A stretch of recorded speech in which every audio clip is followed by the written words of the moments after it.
भारत माता की, भारत माता की। राज्य स्तरीय प्राकृतिक खेती की इस कार्यशाला के अवसर पर हमारे उत्तराखंड के महामहिम राज्यपाल लेफ्टिनेंट जनरल आदरणीय गुरमीत सिंह जी और जिनका हम सब यहाँ पर मार्गदर्शन और प्राकृतिक कृषि के अनेकों विधाओं की जानकारी यहाँ मिलने वाली है। महामहिम राज्यपाल गुजरात आदरणीय आचार्य देवव्रत जी, आज के कार्यक्रम के संयोजक उत्तराखंड सरकार के कृषि एवं सैनिक कल्याण मंत्री आदरणीय गणेश जोशी जी और भारतीय जनता पार्टी उत्तराखंड के प्रदेश अध्यक्ष आदरणीय महेंद्र प्रसाद भट्ट जी, किसान मोर्चा के प्रदेश अध्यक्ष भाई जोगेंद्र सिंह कुंडीर जी, हमारे कृषि सचिव श्री बीवीआर पुरुषोत्तम जी, निदेशक कृषि गौरी शंकर जी एवं पूरे प्रदेश से पधारे हुए सभी हमारे किसान भाइयों एवं बहनों, उपस्थित हमारे सभी जनप्रतिनिधिगण, सामने बैठे हुए हमारे राजपुर क्षेत्र विधायक खजानदास जी, उपस्थित पत्रकार मित्रों, छायाकार बंधुओं एवं प्राकृतिक कृषि से जुड़े हुए सभी वैज्ञानिकगण, आए हुए सभी अतिथिगण, हमारे पत्रकार मित्र, छायाकार बंधुओं, मैं आप सबका इस कार्यक्रम में पधारने पर हार्दिक स्वागत एवं अभिनंदन करता हूं।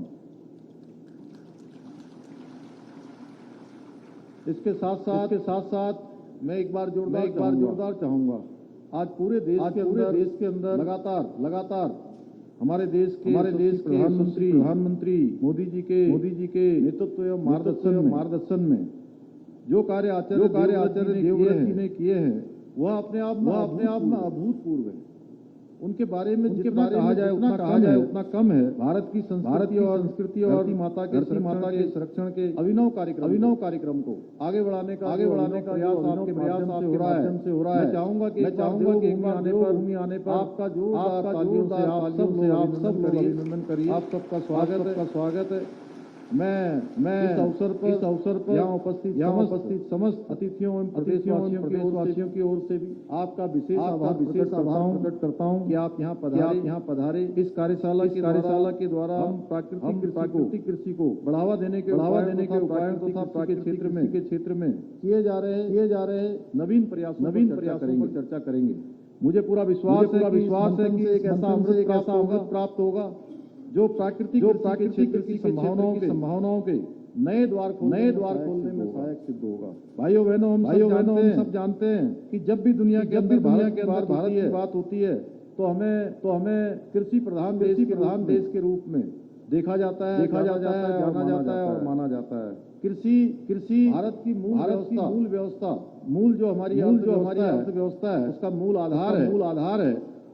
जब भारत में गुलामी का प्रारंभ हुआ था तो हमारे देश की परंपरागत जो कृषि को इससे सबसे अधिक किसी को नुकसान हुआ था तो हमारी परंपरागत कृषि को हुआ था।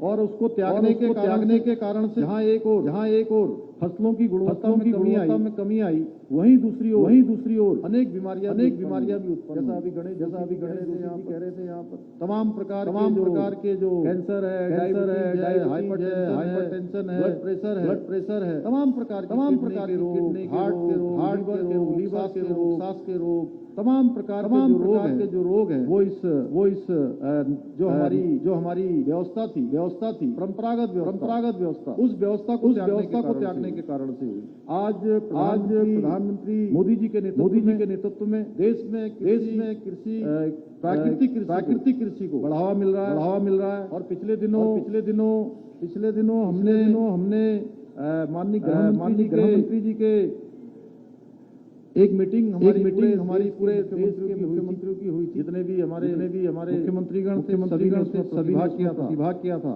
और उस मीटिंग में मुझे तब भली भांति भारत सरकार के कार्यक्रमों के बारे में आचार्य देवव्रत जी का जो चिंतन और मंथन हो रहा है उसके बारे में इस मीटिंग का जो एजेंडा था वो भी प्राकृतिक कृषि को बढ़ावा करना, प्राकृतिक कृषि और डिजिटल फार्मिंग दोनों पर जो है उस पर एक बड़ा हम लोगों ने एक चर्चा माननीय गृह मंत्री जी के सानिध्य में सब लोगों ने की थी। उसमें से बहुत सारे विषय निकले थे। इस बार के कृषि बजट को हाईटेक बनाने के साथ प्राकृतिक कृषि पर भी अभूतपूर्व रूप से फोकस किया गया है। किसी को केंद्र बिंदु बनाया गया है तो हमारे देश के किसान भाइयों को बनाया गया है। प्राकृतिक खेती को बढ़ावा मिलने से हमारे किसान बंधु अपनी आत्मनिर्भरता के पथ पर आगे बढ़ रहे हैं। लगातार हम आगे बढ़ रहे हैं। और मैं उत्तराखंड भी परंपरागत जो कृषि के लिए सबसे उपयुक्त चाहे प्राकृतिक हमारा यहाँ का परिवेश हो, यहाँ की भौगोलिक परिस्थिति हो, यहाँ का हमारा आबो हवा हो, अगर सबसे फिट कहीं बैठता है इस कृषि के तो हमारा राज्य देवभूमि उत्तराखंड है। भाइयों बहनों, जलवायु के कारण यहाँ कई प्रकार की स्थानीय फसलें, फल जड़ी बूटी, सुगंधित पौध आदि की खेती की जाती है। हमारे होनार किसान परंपरागत कृषि में आधुनिक तकनीकी ज्ञान का यथासंभव समावेश कर भूमि की उत्पादकता और फसलों के उत्पादन में भी लगातार लाने का काम कर रहे हैं। हमारी सरकार की कोशिश है प्राकृतिक खेती करने वाले किसानों की व्यापारिक संभावनाओं को भी बढ़ावा दिया जाए। उनको एक अच्छा बाजार मिले, अच्छा उत्पादन होने के साथ साथ उनको अच्छी मार्केटिंग की भी व्यवस्था मिले। उस क्षेत्र में भी हम कोशिश कर रहे हैं कि अधिक से अधिक किसान प्राकृतिक कृषि को अपनाएं और प्राकृतिक कृषि को अपनाने के साथ उनका मेहनताना भी पूरी तरह से उनको मिले। हमारा जीवन हमारा समाज सबके आधार पर हमारी कृषि व्यवस्था एक मात्र व्यवस्था है। बीते कुछ वर्षों के दौरान जैसा रसायनों से हमारी क्षमता तो बढ़ी है। हमने काफी दोहन किया रसायनों का उपयोग करके, लेकिन हमारे खेती और हमारी मिट्टी पर इसका प्रतिकूल प्रभाव भी पड़ा है। धरती माँ को माँ मानने की परंपरा, पूजन करने की परंपरा, गोबर से लेपन करने की परंपरा, ये भारतीय संस्कृति में ही धरती माँ के प्रति ऐसी श्रद्धा, निष्ठा और प्रेम भाव सनातन संस्कृति के अलावा किसी अन्य संस्कृति में देखने को नहीं मिलती। यहाँ हम सब लोग माँ मानते हैं। जाने अनजाने में हमसे उस धरती माँ की सेहत को लगातार बिगाड़ने का काम हुआ है। लगातार हम करते रहे, लगातार उसकी सेहत को बिगाड़ने का काम करते रहे, जिसकी हम आज पूजा करते हैं। भूमि की स्वास्थ्य रक्षा के लिए हमें पारंपरिक तौर अपनाना होगा। आज यह है कि रासायनिक उर्वरकों के अंधाधुंध प्रयोग का दुष्प्रभाव मिट्टी और पर्यावरण पर ही नहीं बल्कि हमारे पशुओं की सेहत पर भी स्पष्ट रूप से देखने को मिल रही है। जहाँ मनुष्यों को नुकसान हो रहा है, वहीं हमारे प्राणियों को भी, हमारे जानवरों को सबको उनकी सेहत स्पष्ट रूप से देखने को मिल रहा है। इन सबसे बचने का एक ही उपाय है जिसको आचार्य देवव्रत जी जिस मिशन को लेके आगे बढ़ रहे हैं। आज हम लोग यहाँ पर एकत्र हुए हैं तो एकत्र इसलिए नहीं हुए हैं कि आज कृषि मंत्री जी ने आपको बुला दिया, मैंने भी आपको बुला दिया। आज यहाँ से हम लोग कुछ न कुछ लेकर जाएंगे।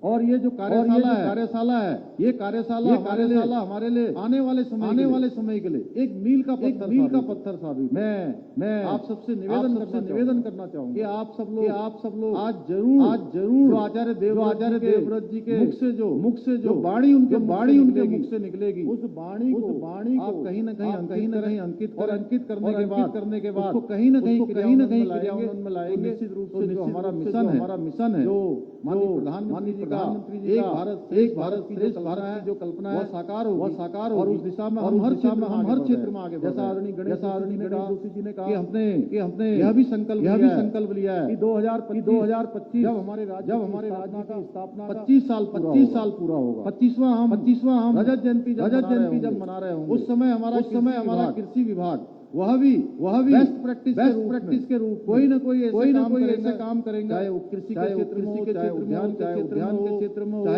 चाहे वो हमारे पशुपालन के क्षेत्र में, हर क्षेत्र में हम अपनी बेस्ट प्रैक्टिस पूरे भारत को देने का उत्तराखंड के साथ भारत को देने का काम करें। हम उस दिशा में आगे बढ़ रहे। भाइयों बहनों माननीय प्रधानमंत्री जी के मार्गदर्शन में उनकी लीडरशिप में अभी पिछले दिनों सीमांत गांव देश के सीमांत गांव माड़ा गांव से माननीय प्रधानमंत्री जी ने यहाँ उत्तराखंड के लोगों को उन्होंने फिर से उन्होंने कहा कि आने वाला 21वीं सदी का तीसरा दशक ये उत्तराखंड का दशक होगा और इस 21वीं सदी के उत्तराखंड दशक बनाने के लिए हम सभी को कार्य करना होगा। हर क्षेत्र में काम करना होगा। हमारे पास बहुत सारी भगवान के दी प्रकृति प्रदत्त तमाम प्रकार की व्यवस्था है। जहाँ हमारे पास जनपद उधमसिंह नगर, देहरादून, नैनीताल ये हमारे मैदानी क्षेत्र। वहीं हमारे पास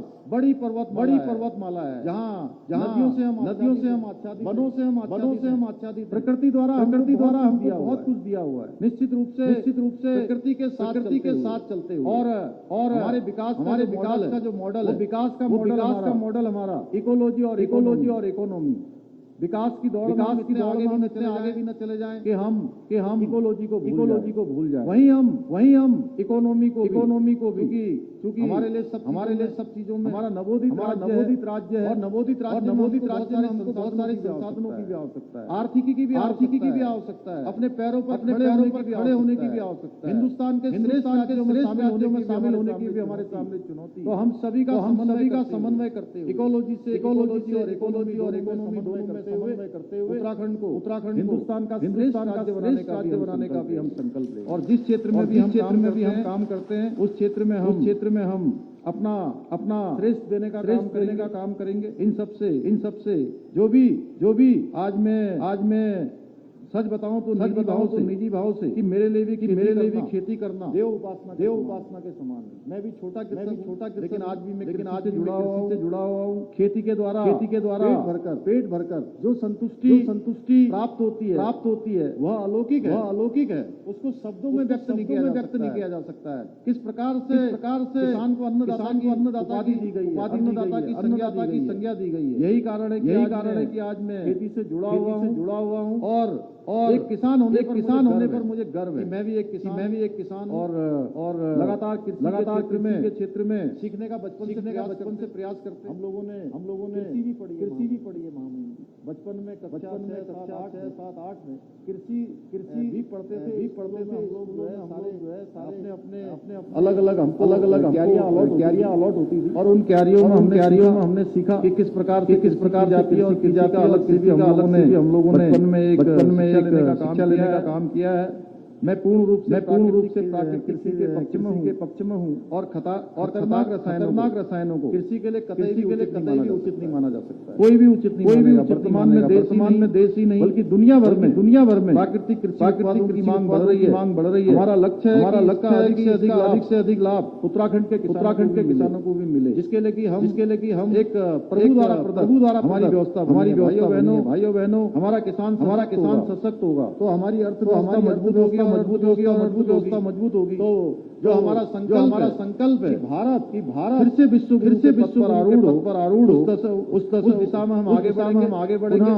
पुनः दुनिया का नेतृत्व और मार्गदर्शन करेंगे। पूरी दुनिया को देने का काम भारत करेगा। आज संकल्प उत्तराखंड के क्षेत्र में इसको हम सर्वश्रेष्ठ बनाएंगे। भारत को पुनः विश्व पर आरूढ़ करने में योगदान देंगे। और साथ ही साथ आज के इस अवसर पर मैं यह भी कहना चाहता हूं कि इस मीटिंग के पश्चात लोगों ने पहले जो हमारी मीटिंग हुई थी, हमने संकल्प लिया था कि नमामि गंगा जो प्राकृतिक कॉरिडोर हम यहाँ बनाएंगे। इस परियोजना से न सिर्फ स्वच्छ रहेगी बल्कि पर्यावरण की भी मदद मिलेगी। आज के पश्चात और हमने संकल्प लिया है कि हम कृषि योजना बनाएंगे। तो हमने 10 करोड़ रुपए की धनराशि आवंटित करेंगे, जिससे कि हम इस क्षेत्र में काम करें। मुख्यमंत्री प्राकृतिक कृषि योजना हम शुरू कर रहे हैं। उसके साथ साथ प्राकृतिक कृषि बोर्ड का गठन भी हम प्राकृतिक को बढ़ाने के लिए हम करेंगे। मैं आज के अवसर पर पुनः एक बार आचार्य देवव्रत जी और प्रदेश से आए हुए भाइयों बहनों का सबका स्वागत एवं अभिनंदन करते हुए आप सब लोग आज के इस कार्यशाला से जो मंथन से जो अमृत निकलेगा उस अमृत को लेकर जाएंगे और कृषि के क्षेत्र में सींचने का काम करेंगे, बढ़ाने का काम करेंगे। आप सबका एक बार हृदय से धन्यवाद। जय हिंद, जय भारत, जय उत्तराखंड, भारत माता की। बहुत बहुत धन्यवाद महोदय। हम आपको भरोसा दिलाते हैं कृषि विभाग आपकी मार्ग निर्देशन में सदैव इस तरह से प्रगति के पथ पर अग्रसर रहेगा। मेरा अनुभव